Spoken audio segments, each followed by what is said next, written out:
You're listening to Catholic Chicago on WNDZ 750 AM. During the next hour, the Archdiocese of Chicago brings you programs about the people, events, and issues that touch our lives. Welcome to Catholic Chicago.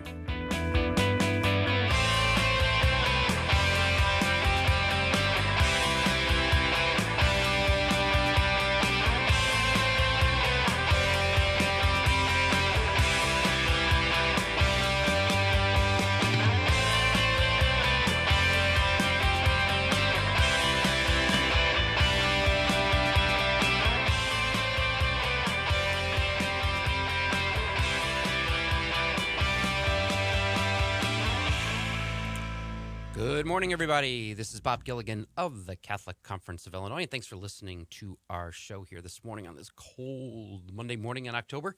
Promises to be an interesting program today, as they always are. This is WNDZ 750 AM, and we are going to be talking about some public policy topics affecting the state and the nation, for that matter, this morning here in the next hour or so. So let's just jump sort of right into the intro of our program here this morning. At the outset of the show, we are lucky enough to be joined by Jennifer Walling.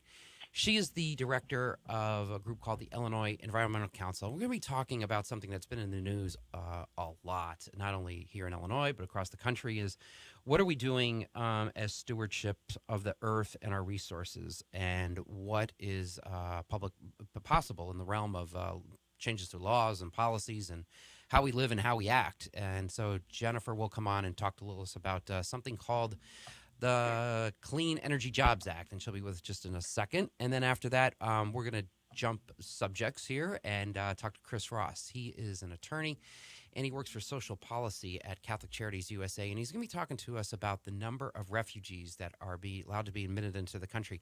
And that number is down significantly over what it has been in the past, and some of the reasons why that is happening and what Catholic Charities is doing to accommodate those people who come here fleeing their home countries. And at the bottom of the hour, we'll talk to Pat Winn. He is the director of Catholic Charities in the Diocese of Rockford, and Pat, unfortunately, is going to be retiring. And so we'll talk about Pat and ask him to reflect on some of the challenges and some of the accomplishments and some of the things he's observed in it's 9 years. I can't believe it. Just seems like he started the other day as director of Catholic Charities. And then finally, we'll wrap it up talking to Father Mike Bradley. You may have read he ran a marathon kind of by running around his neighborhood for a long time, 5 hours, I think it was. And so Father Mike is going to be with us to tell us about how he ran around Edgewater to raise money for his parish up St. Gertrude's, I think it is, up in the Edgewater area. So he's going to join us at the conclusion of the show. But so without further ado, let's do this. Let's jump right into our first subject. And with us on the line, we have Jennifer Walling. She's the director of the Illinois Environmental Council. Jen, are you with us? I am. Hey. Thanks for having me. No, thank you. Thanks for getting up kind of early this morning on this cold morning. It's freezing out there. Can't believe I was driving in this morning thinking, geez, a month ago it was such nicer. But hey, that's the subject of our conversation here, the climate, right? So your organization, I know, is one of the larger, more active entities out there talking about the Clean Energy Jobs Act. And I've read I've read aspects of it many times. I've read descriptions of it. What we wanted to do this morning is, I think, provide the opportunity for you to educate the listeners that we have on what's going on in Illinois with regard to this topic of how do we preserve our environment, be good stewards of our resources, and I think specifically sort of just broadly, what is the Clean Energy Jobs Act? I would just try to tee it up, but I don't even know where to start. So why don't you take a shot at that? Yeah, I mean, we're really excited to work on the problem of climate change and, tying it to things your listeners are interested in. The Pope's second encyclical Laudato Si really covered his thoughts on how we care for creation and environmental degradation and the sins that relate in climate change. And I think this is a really important topic to our whole world. And so we want to address it as quickly as possible. But on the other hand, I know tying it, your next speaker is on refugees. We want to do it in a way that doesn't leave us with more poor people, with people who can't afford their energy bills. We want a better quality of life for people. And climate, there's so much that it's caused in terms of world catastrophe issues that have caused refugees. So how do we address this really big problem? And so our solution has been putting forward the Clean Energy Jobs Act, and it's a bill in Springfield that has 4 pillars. One is 100% renewable energy by 2050. One is a carbon-free power sector by 2030, then electrification of the transportation sector, and finally rooted on jobs and equity, making sure that the jobs and job benefits really go to the communities that need it the most. So that's what our bill is being put forward, and there's a lot of energy, no pun intended, around solving this and doing something in Illinois. I know Governor Pritzker came out, I think it was in August sometime, and he put out some principles about what should be in the bill. And is that where we're going with this thing in general, or what's I know because the governor could only set out some principles. He doesn't draft the bills; the legislature does. Mm-hmm. Is that where we're at now? Well, I think yes. I think the governor has been one of the biggest supporters of doing something on this issue and in the way that we'd like with 100% clean energy. And so I think his principles are very much aligned with what we want to do. There are some disagreements. And so having a lot of people in the room figuring out how do we solve this issue, how do we do it in a way that protects the environment, helps us solve the climate crisis, but also keeps rates low for consumers is a huge challenge, but it's not one that I don't think we can accomplish. Going to 100% renewables by 2050 is a pretty lofty goal. And I think in order to do that, you have to make a transition from fossil fuels that we rely on today to clean fuels, clean sources such as wind and solar and I guess other. How do you propose to do that? Because that's quite a challenge. Sure. So, I mean, I would have said just even a few years ago that I was working on 100% clean energy. I would have been a little skeptical of that. And I've been working on these issues just a number of years. Just to even tie it back, I went to Bennett Academy in the suburbs and headed the environmental group there. And if you told me this is what I would be doing 20 years later and working on 100% renewable energy, I'd be like, that is a little nuts.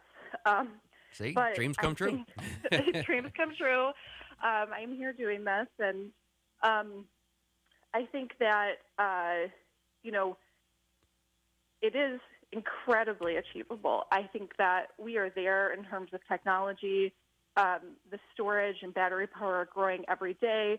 The energy system has changed a lot. I mean, we used to talk about the need for constant baseload power, but we have a lot of new technology that allows us to adapt to changes in the energy usage that's going out there. But also don't forget, in Illinois, we are seeing a ton of coal plant closures, and not because of renewables, because natural gas is so cheap.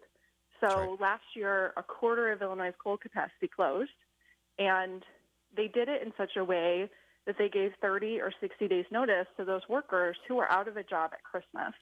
And so I think that better planning for those communities is our responsibility to make sure that there's jobs and the benefits that they need. But I think technologically we are there, and in Illinois we have a lot of nuclear power, and our plan does anticipate nuclear power eventually going offline. But we've got all of the tools we need to get there, and there are a number of other states that have passed that as a goal as well. It's entirely achievable. I think you mentioned a key point, which is the impact that closure of a coal plant can have on a community, and what is our societal obligation to try to cushion that blow a little bit. I think the other part of the Clean Energy Jobs Act that I saw was there's also some respect for disadvantaged communities as well. I think those are two of the sort of the main, a big component of what you're trying to do. Talk a little bit about the disadvantaged communities portion of the bill. Yeah, absolutely. I think in 2016 we worked and governed around or signed the Future Energy Jobs Act. And as part of that, we did create some job training programs. And there is a special carve-out, particularly for returning citizens from prison, but also foster care alumni. So there's an obligation under that law to recruit those type of folks with employment barriers to the clean energy industry. And those programs they're being very successful, but of course we're seeing a lot of job losses right now with respect to the pandemic. But we've learned a lot from that, and the Clean Energy Jobs Act really works on those job training programs for disadvantaged communities. One of the things it works on that we've learned is, when you're working with people with employment barriers, you may need further wraparound services. You may need childcare. You may need access to transportation, boots, all of that sort of stuff that might prevent you from getting a job. And so we have a number of those things that help train folks to get to work and access the community, but also programs like Illinois Solar for All that actually install solar power on low-income people's homes so they can access the benefits as well. So we really do think a lot about disadvantaged communities and how we can make sure that those benefits are accessible to them as well. Kind of going back to the renewable energy portion of the bill, the goal being that by 2050 we would be 100% renewable. I think your plan calls for 40 million solar panels to be installed and 2,500 wind turbines. I guess my question to you is tell me what. God willing, I live to around 2050. What will my world look like? What will my house look like? Will I be driving a car the way I am today? What will be different about my world?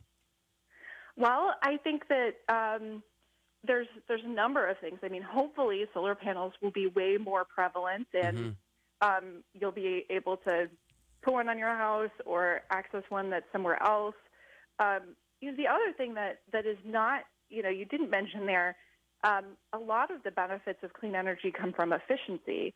80% of jobs that are in clean energy are in energy efficiency and saving energy.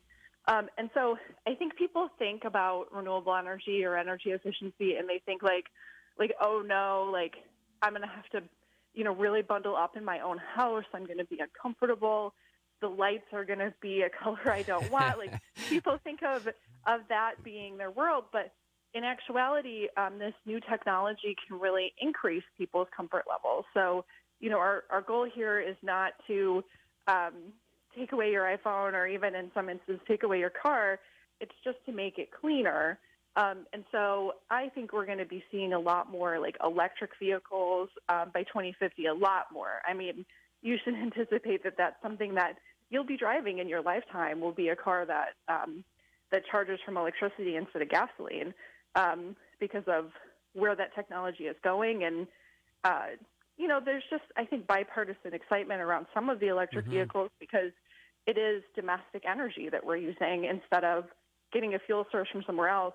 And that domestic energy is getting cleaner and cleaner all the time. Yeah, well, and by the way, if you can do anything about that too, by 2050, I also need the self-driving car because by that point in time, I want that too. Yeah, right. I want to be able to, that's what excites me. And let somebody drive me. That's where I'm at. Yeah, I'm really looking forward to that one. As long as you can time the traffic lights well, that's kind of my concern. The other portion of the bill, I think we've talked about most of them is. I want to go back to this energy efficiency thing.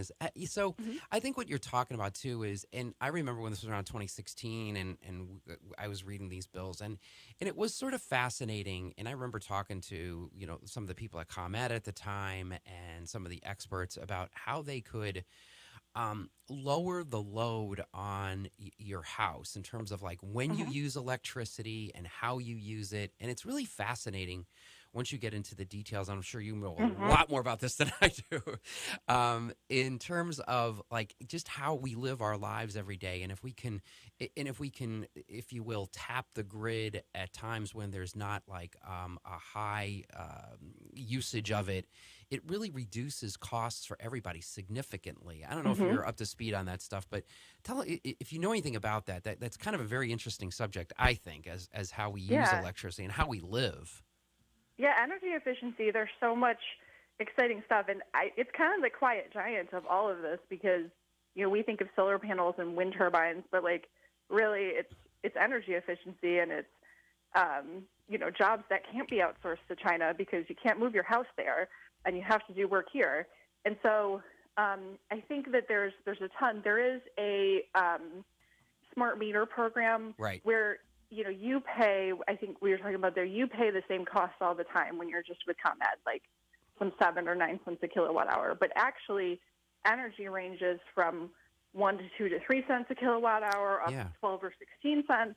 And that's what the actual market is. And so you can get a smart meter installed that will, and sign up for that program, and then you can make decisions about your own energy usage. So you can decide, I'm not running the dishwasher at noon on a Tuesday because the prices are high, or I'm going to turn my air conditioning down, and you can save money and have control.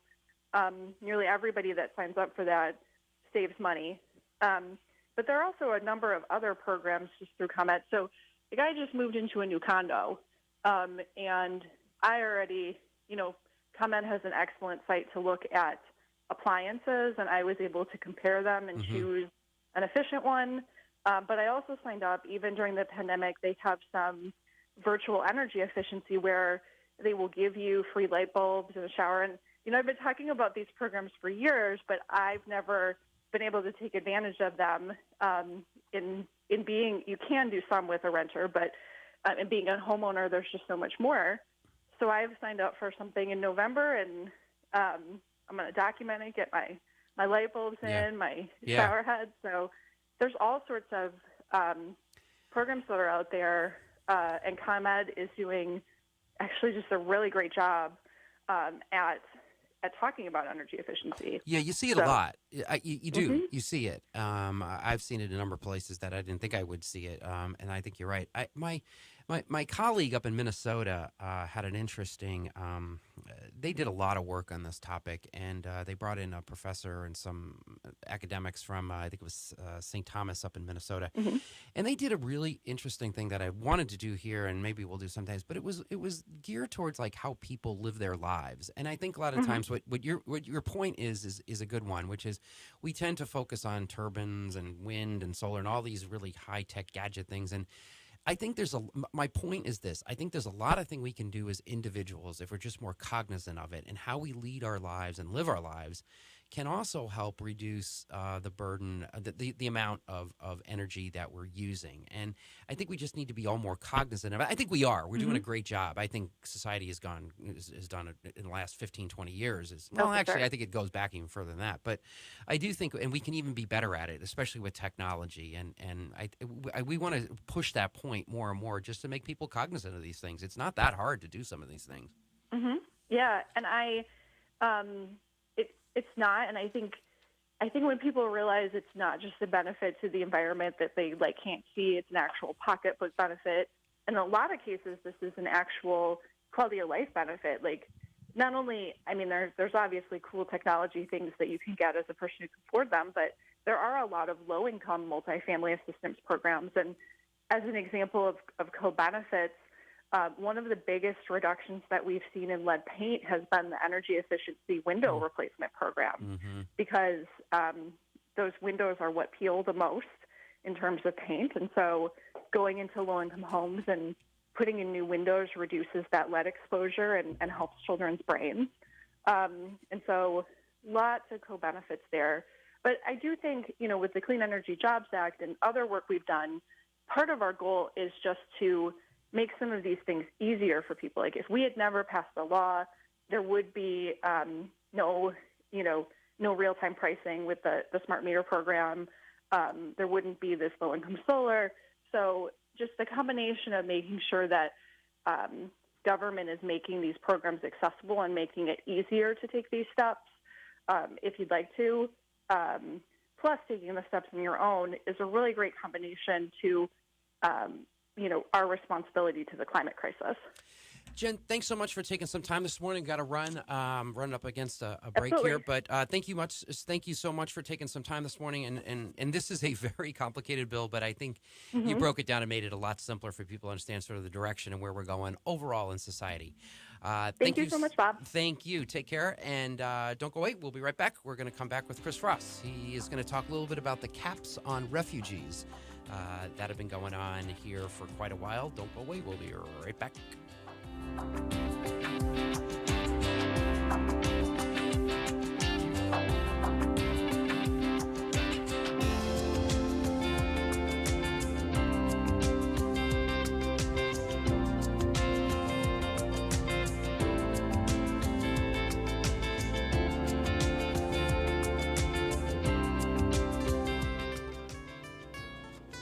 Throughout our nation and our world, people of all faiths have recently been joining fervently in all kinds of prayer. They have found that coming together in prayer is a source of comfort and strength. In this spirit of unity, the Archdiocese of Chicago has introduced a call to prayer, a telephone line dedicated to prayer. If you would like to join with another person in prayer, call 312-741-3388. This line is staffed from 9 a.m. to 9 p.m. daily with parishioners from across the Archdiocese of Chicago. These volunteers are here to listen to you, offer support, and pray with you. A call to prayer includes a 24-hour voicemail and email options as well. Experience this wonderful opportunity to join with people just like you who trust in the power of prayer. That phone number again is 312-741-3388. Let's pray together today. You're invited to Keep Hope Alive 2020, the online benefit and celebration of the Archdiocese of Chicago's Immigration Ministry and their nationwide program, Pastoral Migratoria.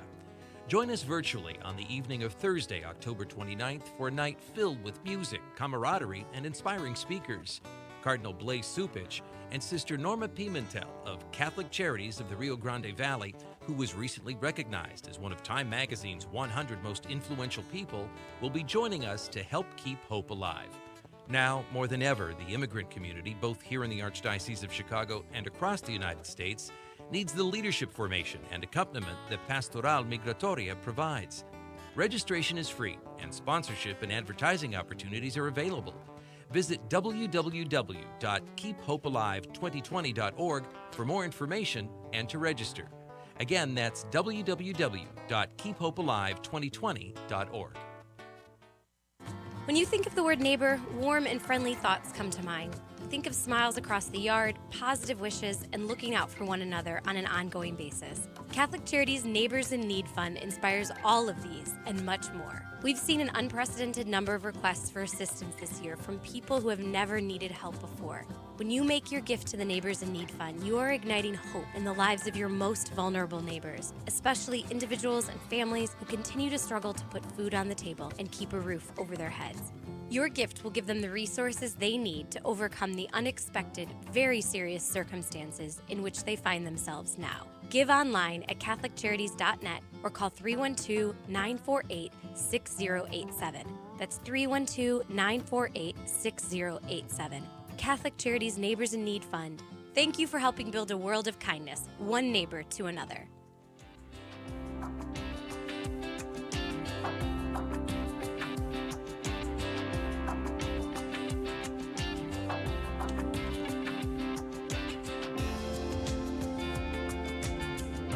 Welcome back, everybody. This is Bob Gilligan of the Catholic Conference of Illinois, and thanks for listening to the program here this morning. And we want to talk now about a very important topic that doesn't get enough attention, in my opinion.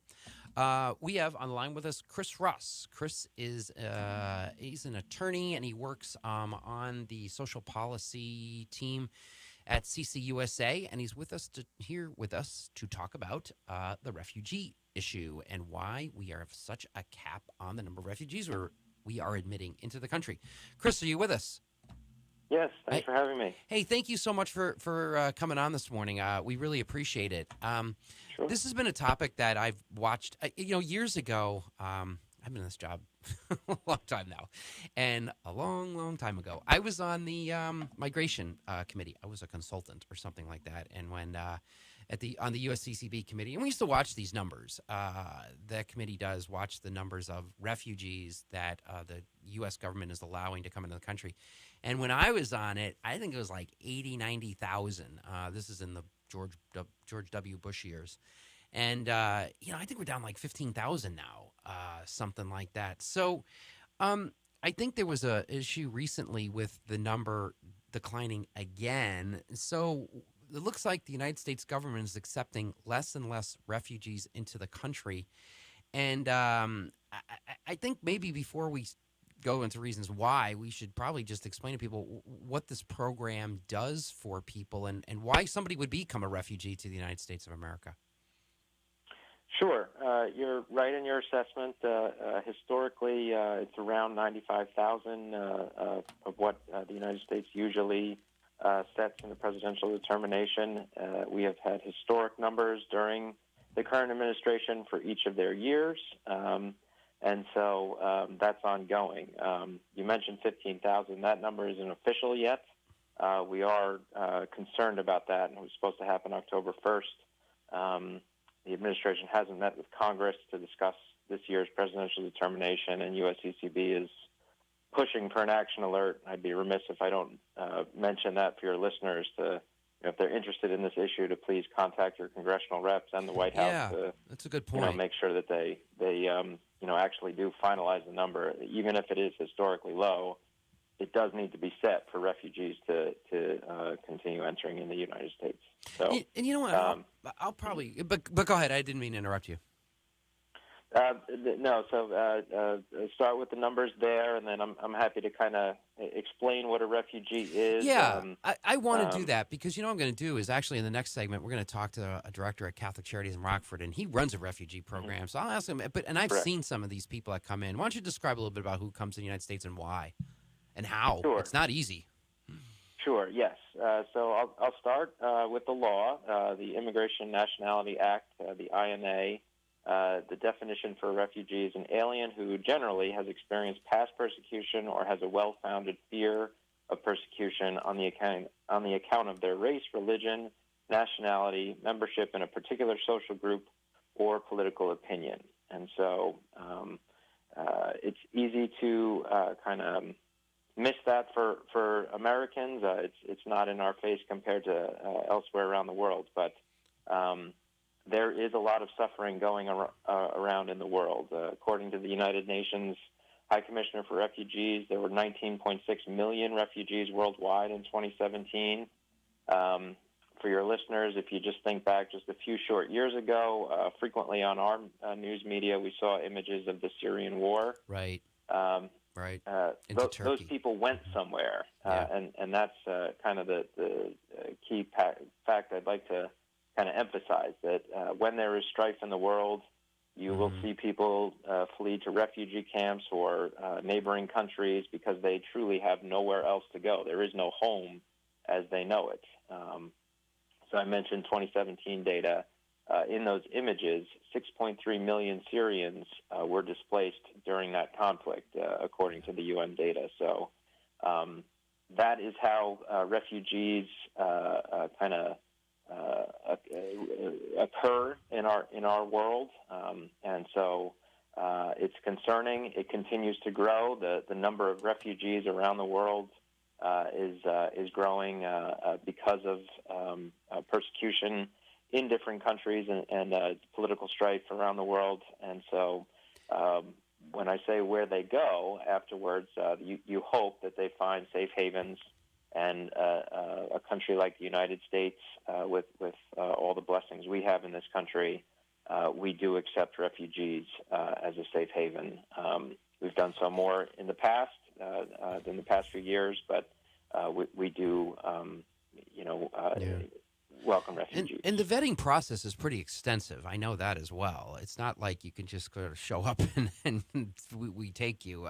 This is the process they go through. It is not easy to come into the United States as a refugee. And I think the program is pretty solid that way. What do you think accounts for the decline in the numbers. A lot of this has happened during the Trump administration, but it was happening before that too, wasn't it? Well, I'd certainly say the previous administration, just for comparison's sake, the last presidential determination with that administration was 110,000 refugees for that fiscal year in 2017. The past 2 years, it's been historically low, down, below 50,000 for the past 4 years. So, yeah. I mean, it's significant, and again, for our perspective in the world, being the United States, we used to kind of lead the charge on refugee resettlement. Our country alone, the number of refugees that we took in was larger than the entire rest of the world combined. Really? So we were the leaders.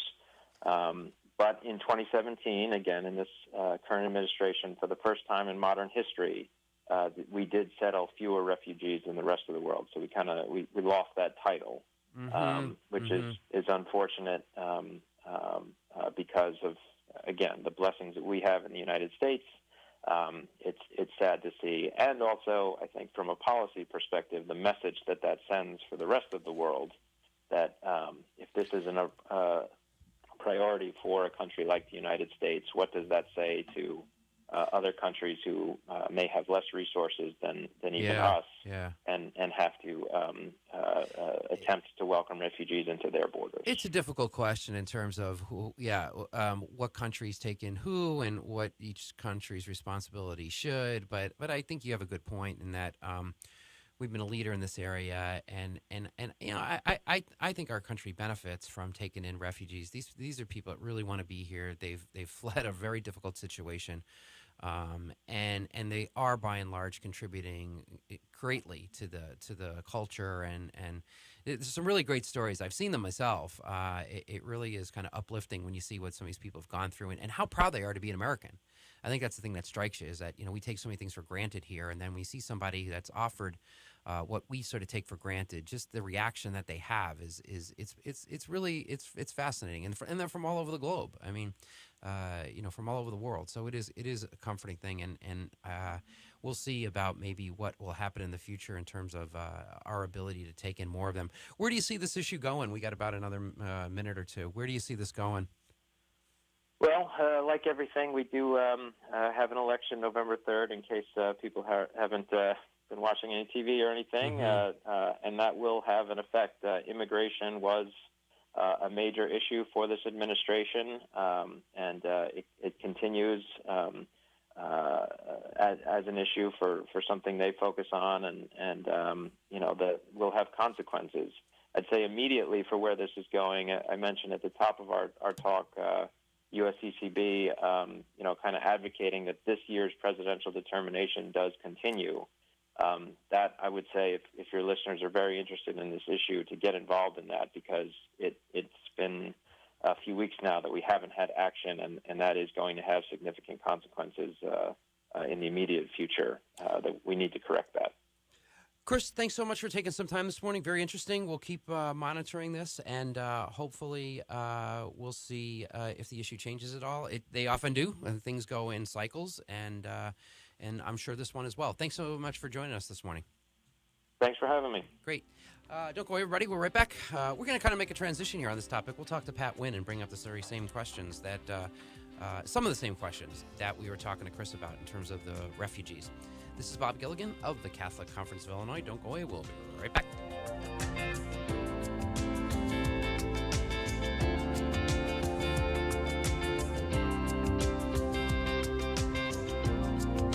Catholic Charities After Supper Visions program offers guests of our Tuesday night supper the opportunity to learn the art of photography. These talented guests, who are often experiencing homelessness, are offered disposable digital cameras, and they work with volunteer professional photographers to learn the basics of taking photos. Then the artists go out and capture images on film of anything they find to be beautiful or interesting in the world. Their photos are amazing. Visit AfterSupperVisions.com to learn more about the artists and their artwork. Follow us on Facebook, Twitter, Instagram, and LinkedIn too. At After Supper Visions, we are developing film, talent, and hope. It has been inspiring to see how individuals, families, and communities have found ways to help one another throughout 2020. At Catholic Charities, we usually have 35 to 40 events a year where we gather and enjoy time together in support of important programs and services, while raising critical funds that allow us to respond to the growing number of people who are in need of the most basic necessities in life. Many of our events are now virtual. If you would like to be a sponsor for one of these events, please call 312-948-6864. That's 312-948-6864. Also, visit us at CatholicCharities.net/events and follow us on social media too. We so look forward to when we can resume our events in person and reconnect with our friends and partners throughout Chicagoland. For now, please consider donating to Catholic Charities so our vital work can continue. Thousands of people in Chicago count on Catholic Charities every day. Please help us help them today. Learn more at CatholicCharities.net.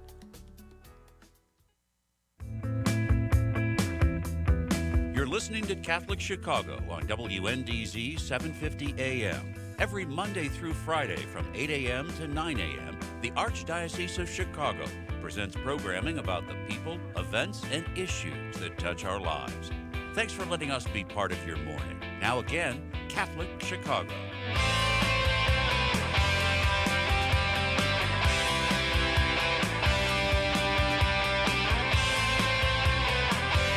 Welcome back, everybody. It's Bob Gilligan from the Catholic Conference of Illinois, and thanks for taking some time and listening to our show this morning. So far, been very interesting, and now it'll even be more interesting because we are saving the best for last in the show. With us now at 8:36 a.m. is Pat Winn. He is currently the director of Catholic Charities in the Diocese of Rockford, and he is going to be leaving us pretty soon. He's going to actually retire. How dare he retire? Pat, are you with us? I am. Good morning, Bob. Hey, good morning. Thanks for taking some time to join us this morning. And so you're hanging up your cleats after, what has it been, 9 years? Is that what we're determining? 9 years? Yeah, just a little over 9 years, yes. So, during the break, I was figuring out that this is a 15-minute segment, and if you were there for 9 years, that means you have 1 minute and 40 seconds to talk about each of your years. Go. No. Okay. They were all great. They were all great. All right, interview's over. Next guest. So tell us a little bit about you kind of like many of us, never set out to be doing this. You're an attorney in private practice, corporate lawyer, and then suddenly, well, not suddenly, but after quite a lengthy career, wound up being the director of Catholic Charities. So who'd have thunk, right? How did you wind up doing this? Well, it was unexpected, as you described it, sure. After that kind of a career, but had done some things for the diocese and been a lifelong resident Catholic in the Rockford Diocese. It turned out that there were a lot of things happening. If you remember, about 9 and 10 years ago, when the state of Illinois started meddling in foster care and effectively required those agencies that have been providing foster care to withdraw from that.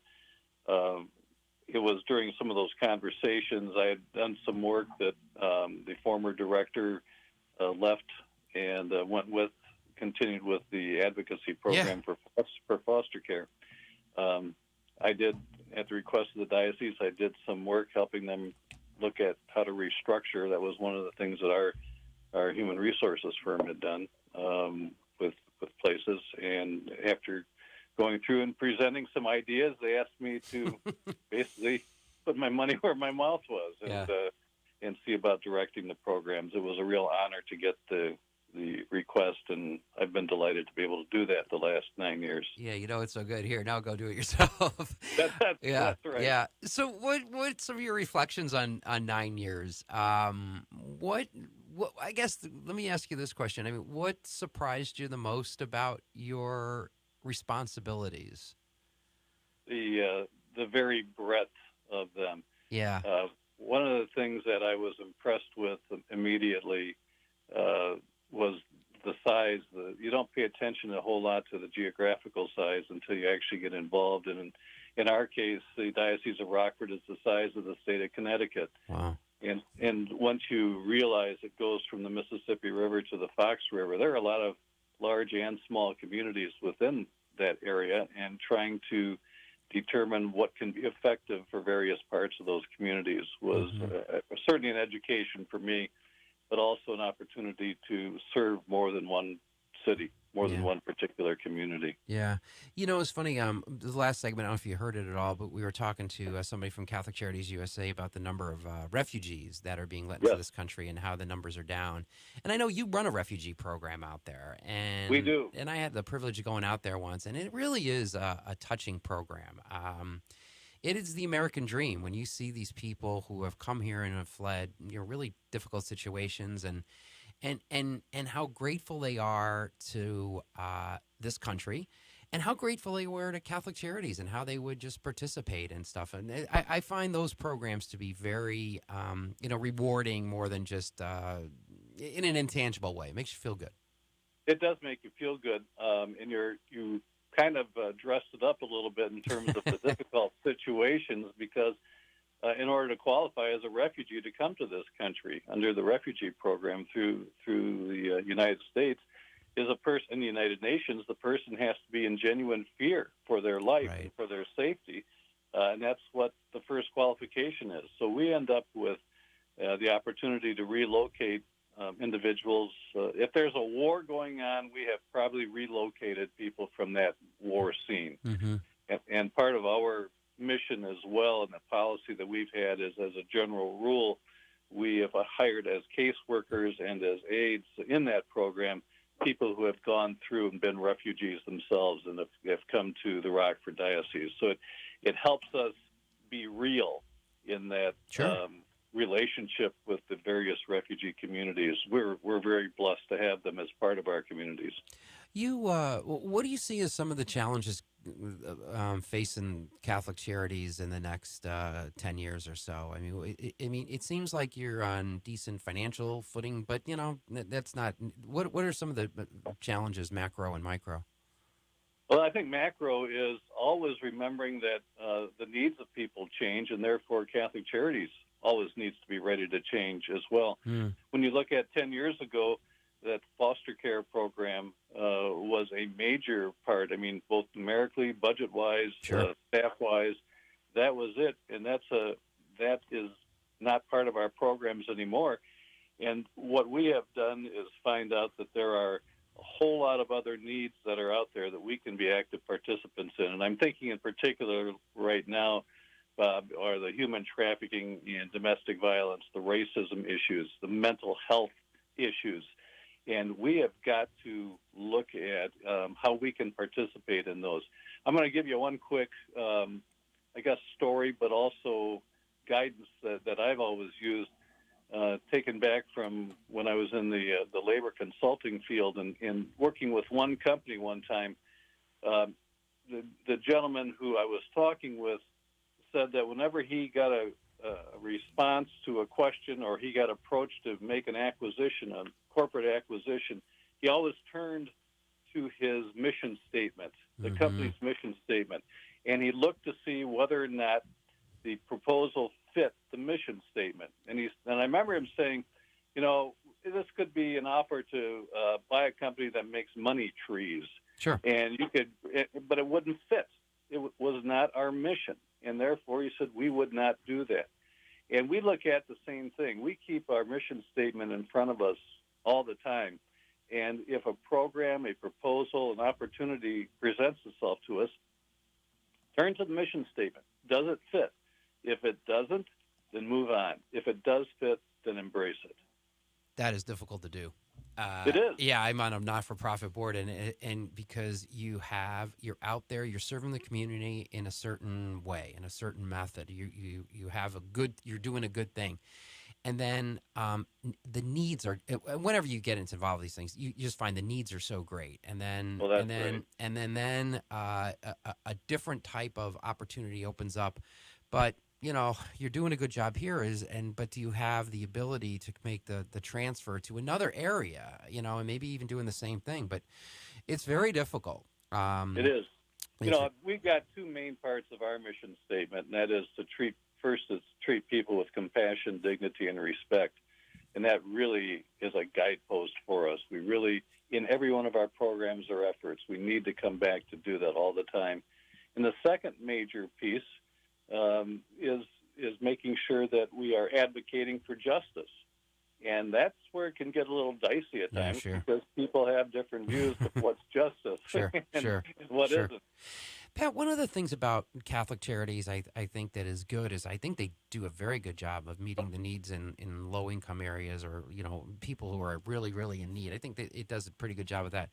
I think one of the areas, and it goes back to your observation about mission, is it close enough to the parishes, and does your average lay Catholic have a good enough relationship with Catholic Charities to either utilize the services or support it financially?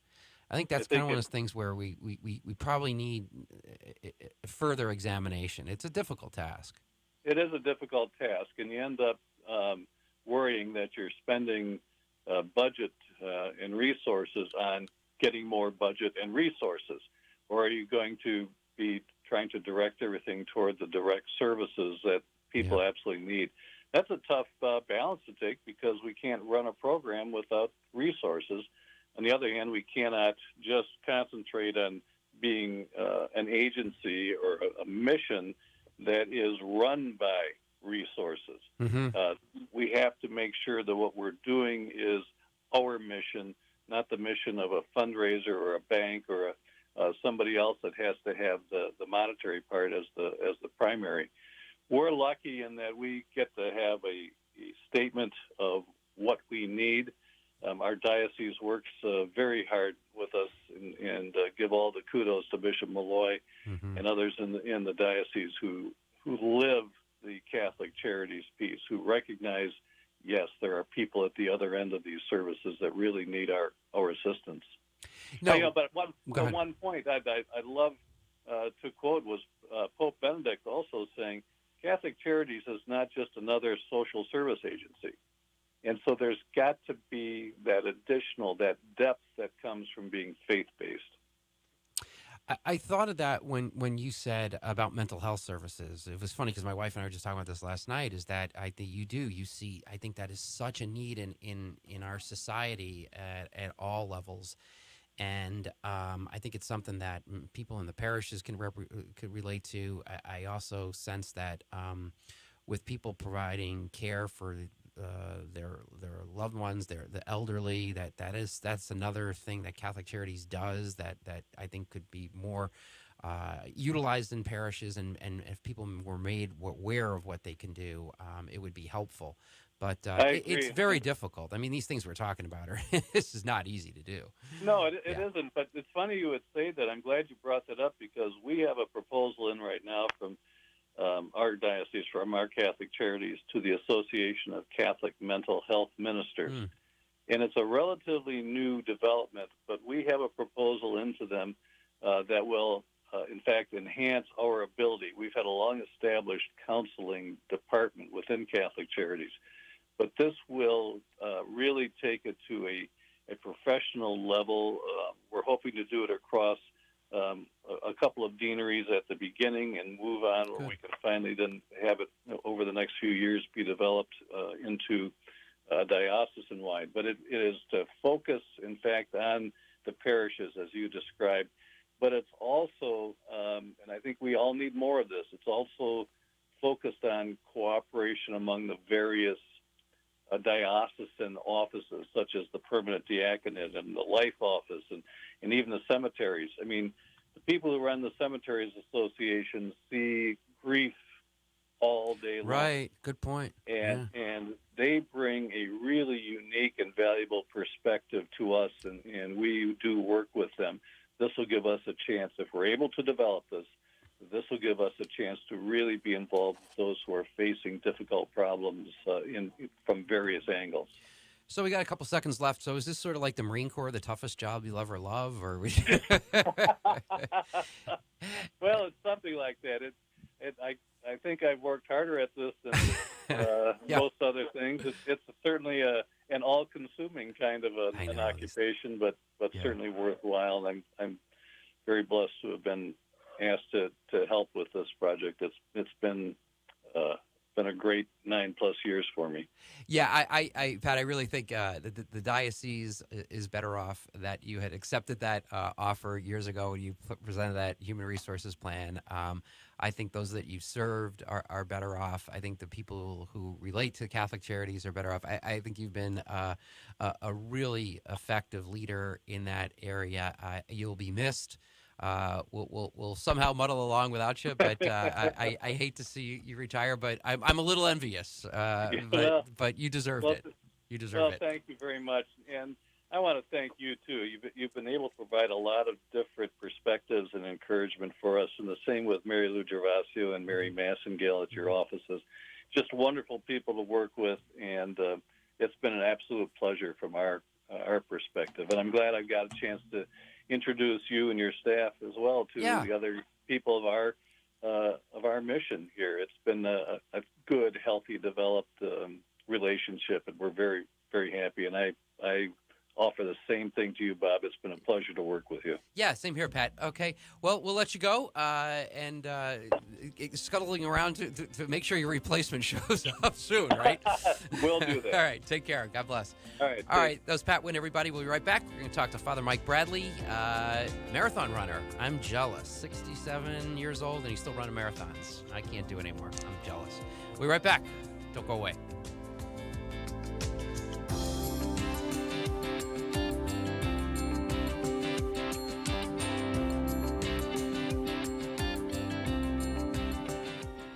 October is Domestic Violence Awareness Month. At Catholic Charities, we want to remind you that we are here for anyone who's a victim of domestic violence or anyone who has a concern about someone they think might be a victim.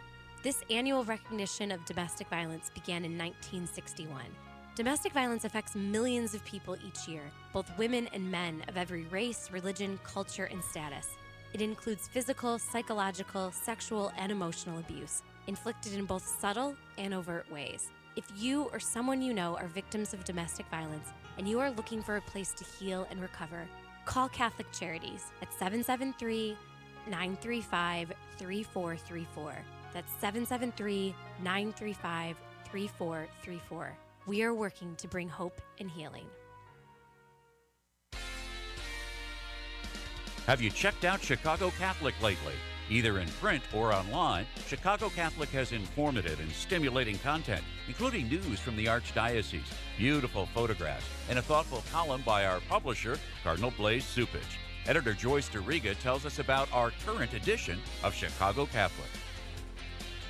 We have an overview of Pope Francis's new encyclical on fraternity and social friendship. Cardinal Cupich's column is also dedicated to it. The Archdiocese is urging everyone to get a flu shot this year. We share the details of the campaign, and we have coverage of the recent ordination of permanent deacons. Subscribe now. Go to chicagocatholic.com or call 312-534-7777. Like us on Facebook. Follow us on Twitter. Chicago Catholic, a fresh approach to Catholic news.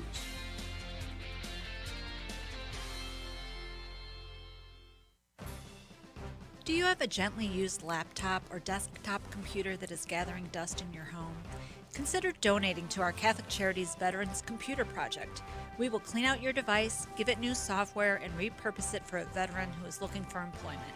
Your gift will make an incredible difference in a veteran's ability to find a job. Catholic Charities provides veteran services throughout Lake and suburban Cook counties, giving participants an array of professional and personal support. Our veterans have served our country, and it is our privilege to serve them. To learn more about Catholic Charities Veterans Services and the Veterans Computer Project, call 847-782-4219. That's 847-782-4219.